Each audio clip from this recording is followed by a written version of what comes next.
Hey everybody, it might surprise you to find that I talk to a lot of small and newer streamers. One of the things that surprises me is that a lot of you don't really know how to edit photos. But that's okay, I'm here to help. Now, why would you want to edit photos as a streamer? Well, there's a lot of photo content you might want to make. Emotes, profile pictures, OBS scenes, and the greatest medium of all, memes. Let's go ahead and get started. You will need some sort of photo editing software. Now, the obvious king is Photoshop. However, if you don't want to pay for it or you don't want to sell the high seas, you are a pirate. There are alternatives. If you're on Windows, I really like using Paint.net.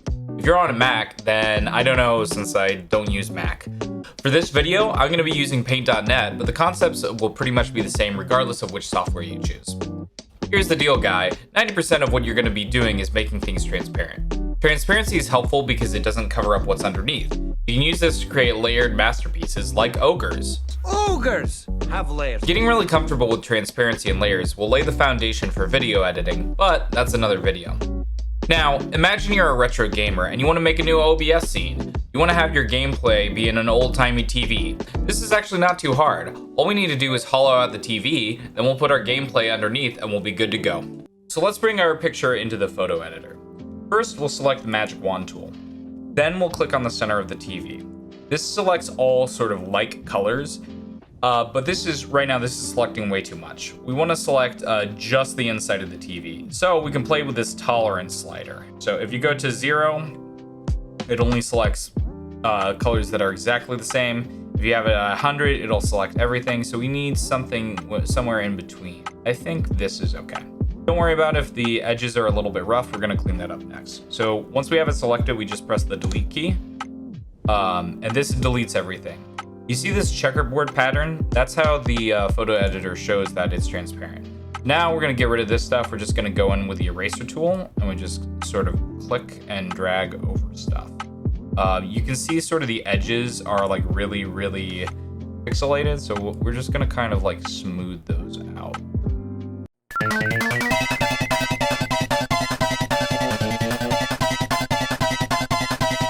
Okay, that's not bad.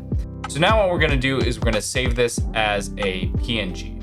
So now all you need to do is do File, Save As, or you can do Control-Shift-S. And then down here where Save As Type, you're gonna select PNG. PNGs support transparency where other file types, like JPEGs, don't. Do I look like I know what a JPEG is? So we wanna really make sure it's a PNG. Now that we got our PNG, let's go ahead and make a scene using it.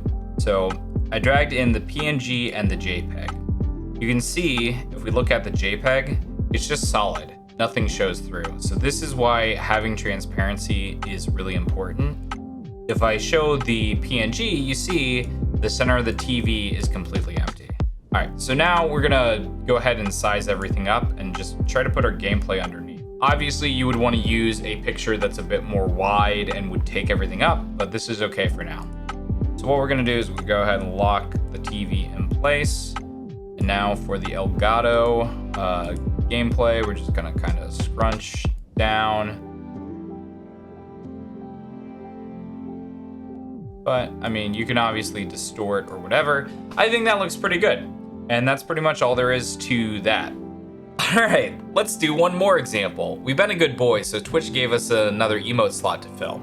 I've captured a great freeze friend of my friend Open Mic VA doing a Bane impersonation. Let's say we want to be a pal and make an emote from this. All right, so let's address the elephant in the room. This is a really, really small image for a emote, but that's okay. Obviously, if we had a much bigger picture of his face, things would look a lot better, but we're gonna work with what we have. So first thing we're gonna do is kind of isolate the head, right? So we're just gonna use the rectangle select and do Control-Shift and X. This will just crop everything down to our selection.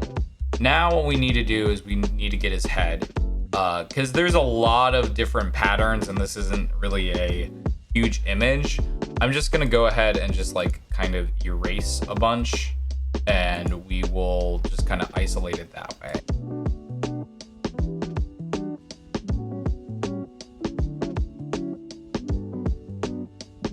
So now we can do the magic wand tool. We can just kind of select everything. So I just did a really high tolerance because we kind of have like this island of his head right there.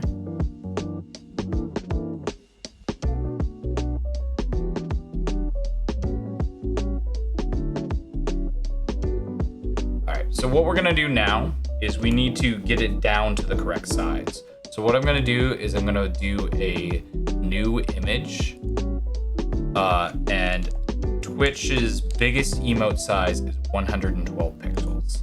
So we're gonna do this. I'm gonna do Control A to select everything, delete because we don't need the white background, Control A to select everything here, Control C to copy, and then Control B to paste as a new layer. It's really important when you have this modal up that you select keep canvas size. You don't want to change the canvas size of the image we just created. So we're gonna say that. Now you'll notice that Mike's head is a little bit too big for the frame. So we're just gonna hold down Shift and then drag to maintain the aspect ratio.